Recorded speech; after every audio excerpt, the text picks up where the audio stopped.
The rain hammered against the stained-glass windows of the cathedral, a relentless, drowning rhythm that matched the pounding of my heart against my ribs. The air inside smelled of expensive lilies, burning wax, and the metallic tang of ozone, a suffocating perfume that did nothing to mask the underlying scent of danger.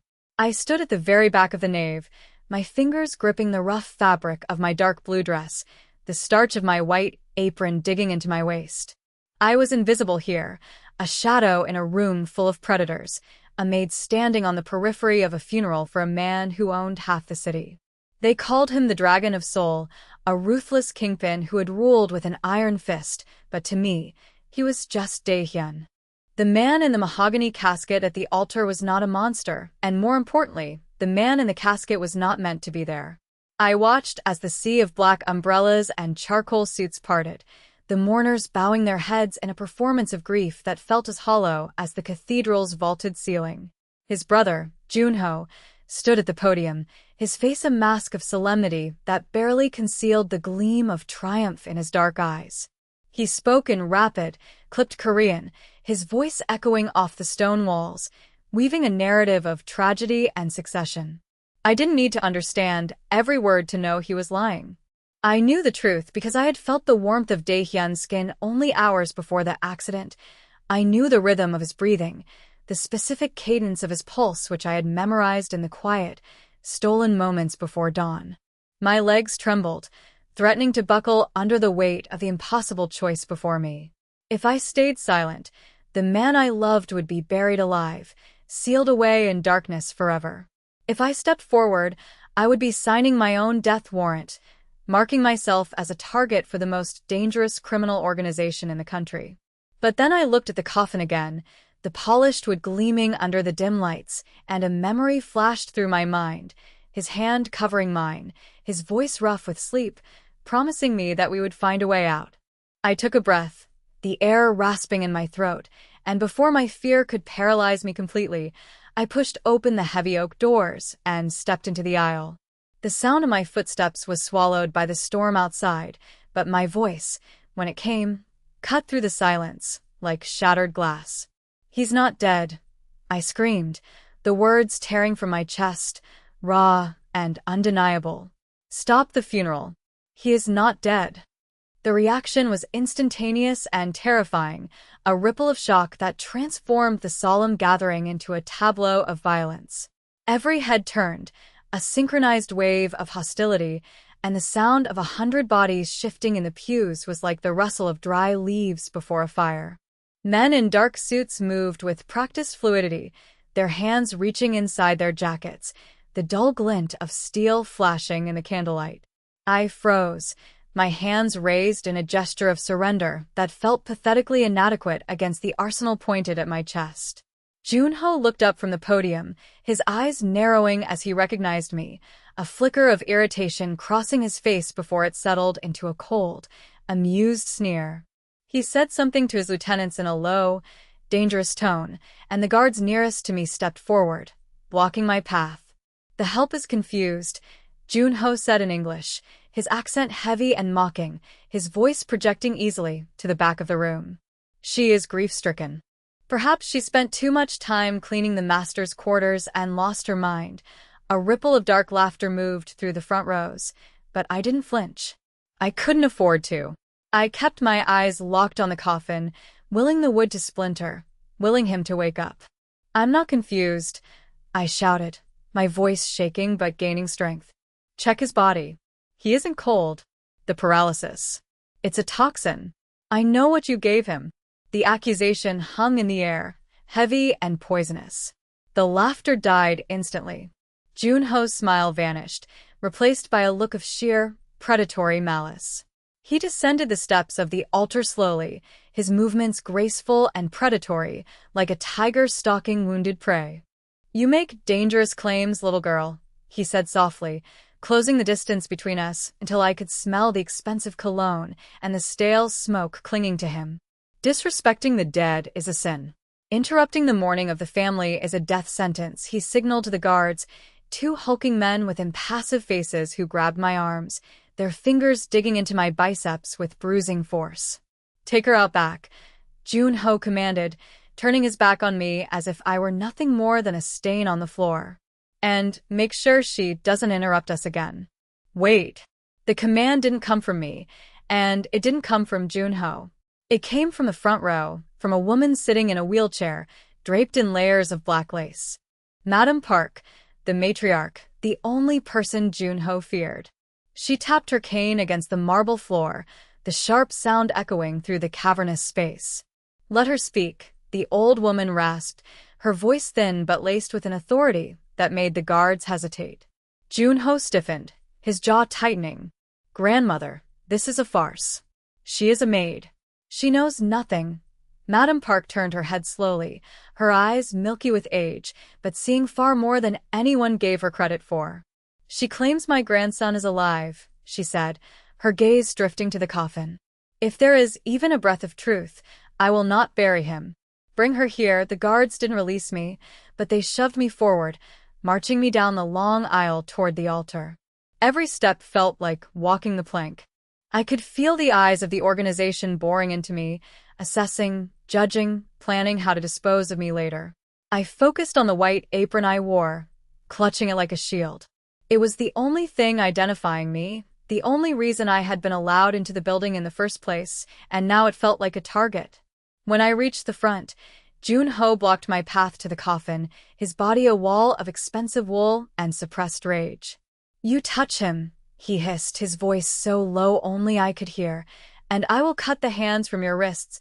I looked up at him, trembling, but the image of Dehyan's face, the kindness he hid from the world, the way he looked at me when we were alone, gave me a surge of adrenaline that overrode the terror. If he's dead, then you have nothing to fear, I whispered back. Let me see him. Jun-ho hesitated, his eyes darting to his grandmother, then back to me. He stepped aside, a mock gesture of chivalry that was terrifying in its insincerity. Go ahead, he said, gesturing to the open lid of the casket where only the top half was visible. Say your goodbyes to the master. I approached the casket, the smell of lilies becoming overpowering, mixing with the scent of formaldehyde that I knew was a lie. There he was, Dehyan. He looked peaceful, his sharp features softened by the makeup they had applied to make him look lifeless. His skin was pale, almost translucent, and his hands were folded over his chest, clutching a rosary he never used in life. My heart hammered against my ribs, so hard I thought it might bruise them. I reached out, my hand shaking uncontrollably, and brushed the hair back from his forehead. His skin was cool to the touch, and for a split second, doubt seized me. Had I been wrong? Had Jun-ho actually killed him this time? But then I moved my hand down to his neck, pressing my fingers against the hidden pulse point just behind his jaw, a spot he had shown me once, jokingly, after a sparring match. If I ever stop fighting, he had said, breathless and sweating, check here. If this beats, I'm still in the game. I pressed down, ignoring the collective gasp of the room at the desecration of touching the body. I waited. 1 second. 2 seconds. The silence in the cathedral was absolute, a vacuum waiting to be filled. And then I felt it. Faint. Thready. Uneven. But there. A beat. Thump. Then another. Thump. Tears flooded my eyes, blurring my vision. He's here, I sobbed, turning to face Madame Park. He's alive. I can feel it. Jun-ho lunged forward, his composure shattering. Liar, he roared, reaching for his gun. She is defiling him. But before he could fire, a sound cut through the chaos, a sound that froze everyone in their tracks. It was a gasp, a wet, desperate intake of air, loud and rattling, coming from the coffin. The cathedral erupted. It was as if a bomb had detonated in the center of the room. Screams rang out, chairs were overturned, and the distinct crack of gunfire shattered the stained glass windows above us. I didn't look to see who was shooting. My entire world narrowed down to the man in the box. Dehyan's body convulsed, his back arching off the satin lining, his hands clawing blindly at his throat as the paralysis toxin wore off, leaving his lungs starving for oxygen. Help him, I screamed, grabbing his shoulders and trying to pull him up. He can't breathe. He was heavy, dead weight shifting into frantic, uncoordinated struggle. His eyes flew open, wide and terrified, the pupils blown out, seeing nothing but darkness. Keisha, he choked out, the name barely a whisper, distorted by the fluid in his lungs. Hearing my name on his lips in front of everyone, his family, his soldiers, his enemies, was a declaration of war. I wrapped my arms around his torso, heaving him upward, my dark blue dress instantly soaking up the sweat and condensation from his skin. Junho was screaming orders, but the loyalty of the room had fractured. Half the men were looking at their resurrected leader with awe and fear. The other half were looking at Junho for instructions on how to kill a ghost. "Get him out of here." Madam Park's voice rose above the din, sharp and commanding. "Protect the family head." Two men I recognized, guards who had always been loyal to Dehyan, rushed the altar, not to attack us, but to shield us. Bullets sparked against the marble steps near my feet. "Move!" one of the guards yelled, grabbing Dehyan's other arm. We hauled him out of the casket, his legs dragging, his expensive suit rumpled and twisted. We stumbled through the sacristy door, the heavy wood splintering under a hail of bullets, just as we slammed it shut. The noise of the cathedral was muffled instantly, replaced by the frantic echoing of our footsteps in the stone corridor. Dehyan was coughing violently now, his body trying to expel the remnants of the poison, his weight leaning almost entirely on me. "Junho," he rasped, his voice sounding like gravel grinding together. Did he see?" "He saw everything," I said, struggling to keep him upright as we navigated the narrow hallway toward the rear exit. "He tried to bury you, Dae." He was at the podium, Dehyan's face twisted, a flash of pain that had nothing to do with the poison. He gripped my arm, his fingers digging into my flesh with desperate strength. "You shouldn't have come," he wheezed, stumbling as his legs refused to cooperate. You put yourself in the middle." I stopped for a second, forcing him to look at me. His eyes were clearing, the fog of death receding to reveal the sharp, intelligent intensity one loved. "I wasn't going to let them put you in the ground," I said, fierce and low. "I don't care about the middle. I care about you." A crash from behind us signaled that the door had given way. The sounds of pursuit, shouting voices, heavy boots, grew louder. The guard, a man named Minjun, kicked open the back exit, and the roar of the rain hit us like a physical blow. The alleyway was slick with oil and water, dark and menacing. A black sedan was idling there, its engine purring, a getaway car that Madam Park must have had on standby for her own exit. Minjun threw the back door open. "Get him in," he shouted over the storm. "We have maybe 30 seconds before they swarm the alley." I shoved Dehyan into the back seat, his long limbs tangling, and scrambled in after him, the wet hem of my maid's dress catching in the door as the car screeched away, tires smoking against the wet pavement, leaving the funeral and our old lives far behind in the rain. The silence inside the getaway car was suffocating, broken only by the rhythmic thumping of the windshield wipers fighting a losing battle against the torrential downpour and the ragged, wet sound of Dehyan trying to breathe. I sat in the back seat, his heavy head resting in my lap, my hands stained with the makeup that was smearing off his face, revealing the pallor of sickness underneath. Minjun drove with a terrifying precision, weaving through the labyrinthine backstreets of Seoul, taking corners at speeds that made the tires scream in protest. Every time the car swerved, Dehyan groaned, his body seizing with tremors that vibrated through my own bones. "Stay with me," I whispered, brushing the damp hair from his forehead, my fingers trembling. "You didn't wake up just to die in a back seat." His eyes fluttered open, dark and unfocused, struggling to fixate on my face. "Keisha," he murmured, his voice sounding like it was being dragged over broken glass. You shouldn't be here." It was the same refrain, the same stubborn refusal to accept help that had defined him even when I was just the maid bringing him tea in his study. "Shut up," I said, my voice cracking with a mixture of fear and affection. "Save your breath." I looked out the window. The neon signs of the city were blurring into streaks of red and blue, reflecting off the wet pavement like spilled oil.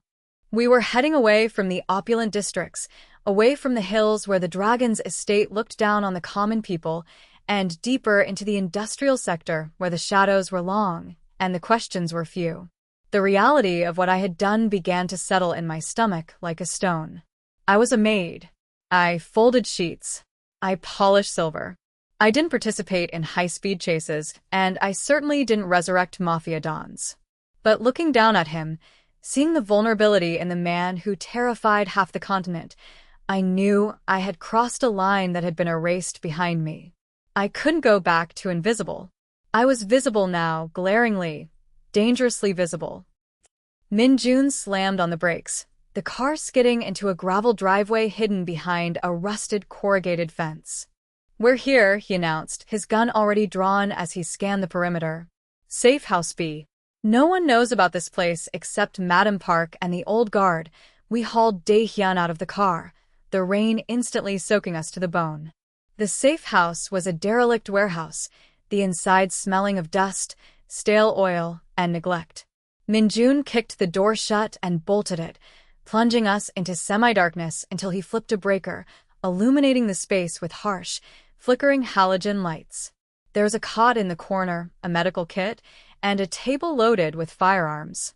We laid Dehyan on the cot, and I immediately went to work, my training as a nurse, a life I had left behind in the States before everything went wrong, kicking in.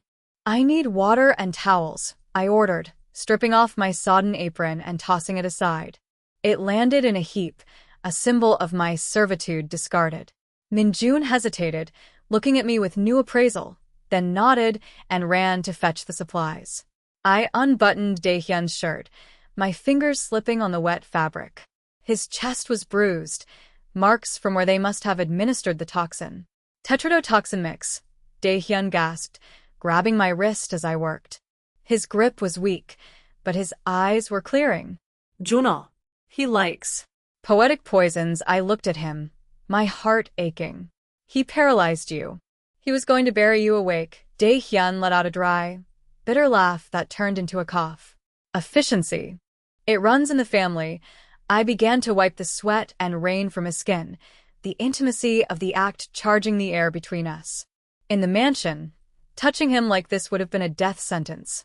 Here, in this dirty warehouse, it was the only thing keeping him tethered to the world. "Why did you do it?" he asked softly, his gaze locking onto mine. "You could have walked away.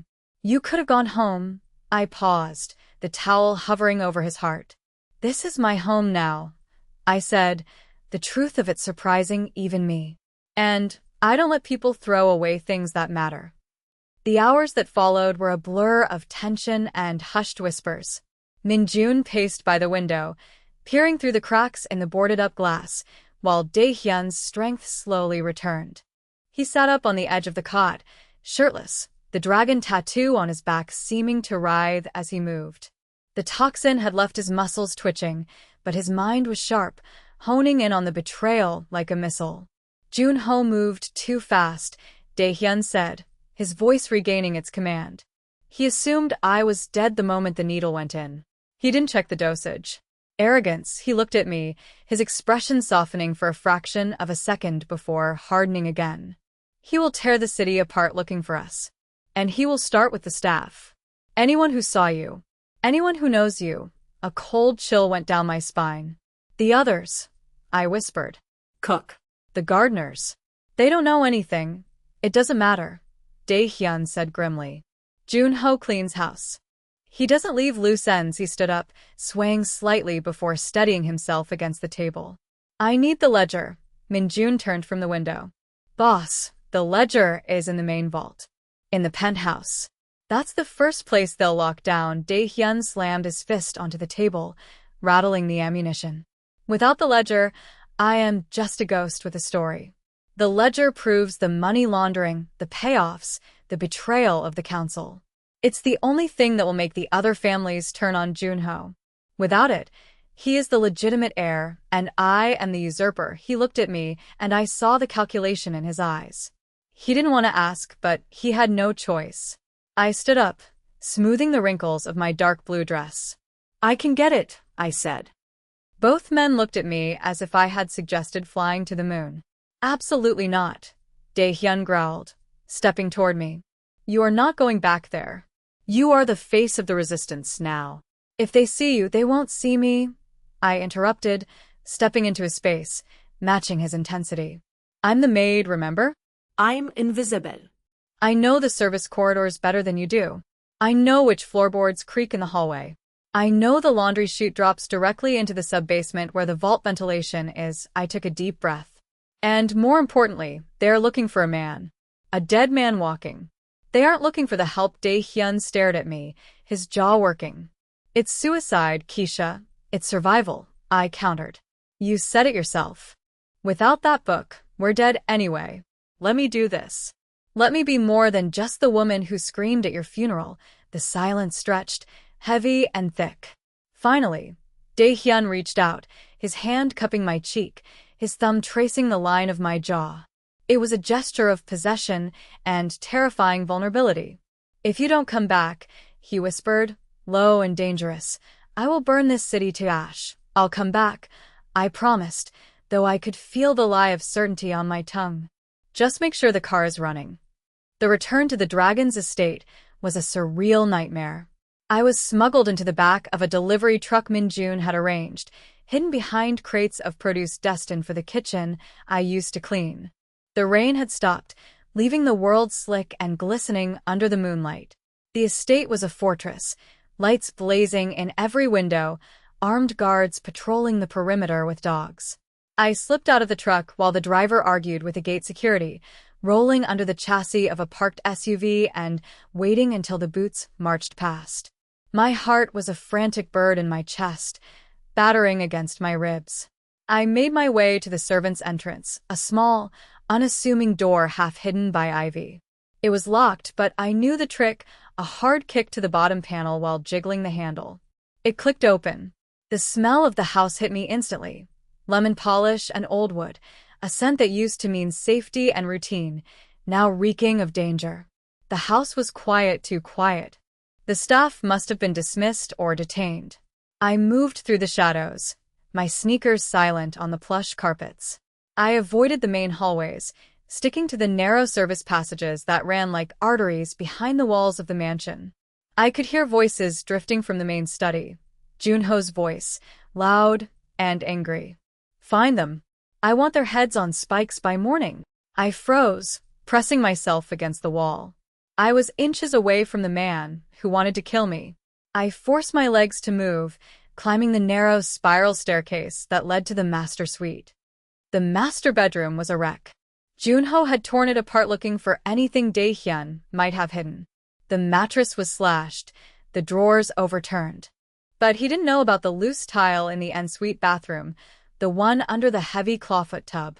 I had found it months ago while scrubbing the grout, a hollow sound that piqued my curiosity.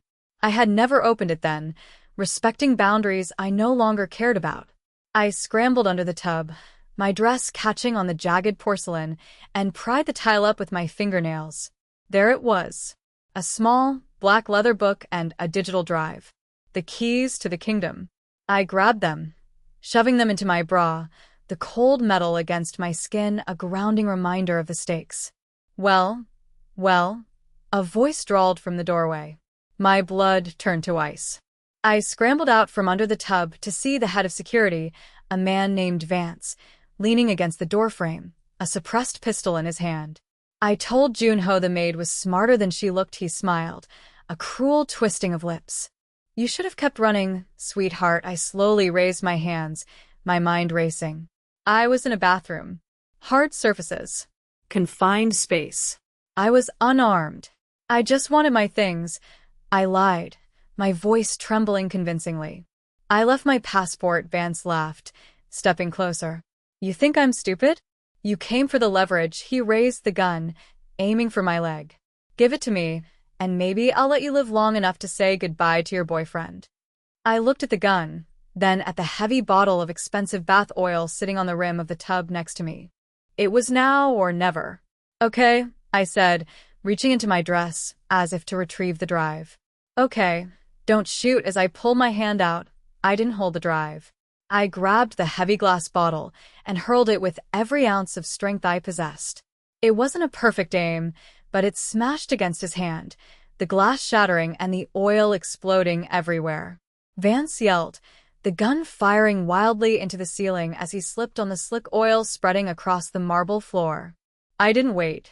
I lunged past him, my shoulder checking him into the doorframe, and bolted into the bedroom. "Get her," he screamed, his voice echoing down the hall. I ran. I ran like I had never run before, bursting out of the bedroom and sprinting toward the laundry chute at the end of the hall. Footsteps thundered on the stairs, guards coming up from both sides. I was trapped. The chute was my only option. I threw open the small hatch and dove headfirst into the darkness, sliding down the metal tunnel that smelled of detergent and dirty linen. I tumbled out into the basement laundry cart, landing in a pile of sheets with a bone-jarring thud. I scrambled out of the cart, gasping for air.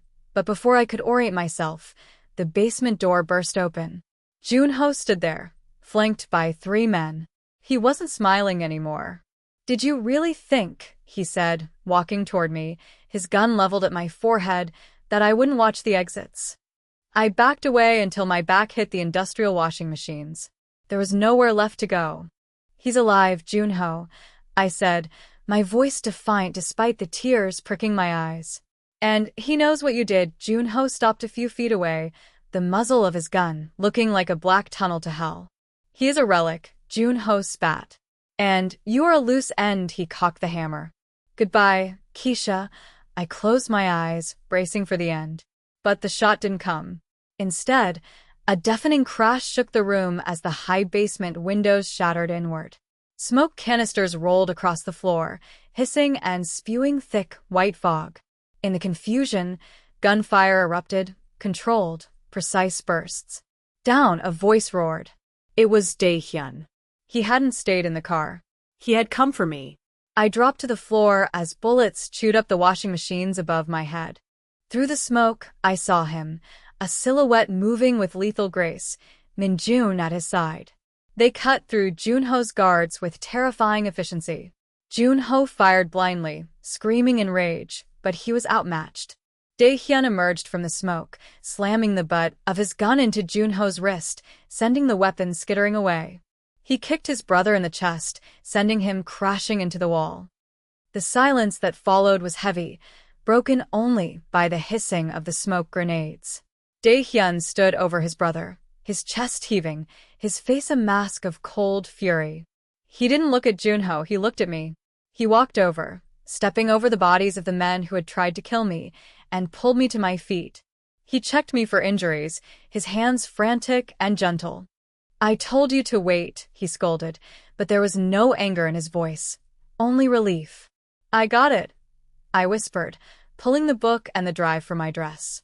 "I got the ledger." Dehyan took it, looking at it for a moment, then tossed it to Minjun.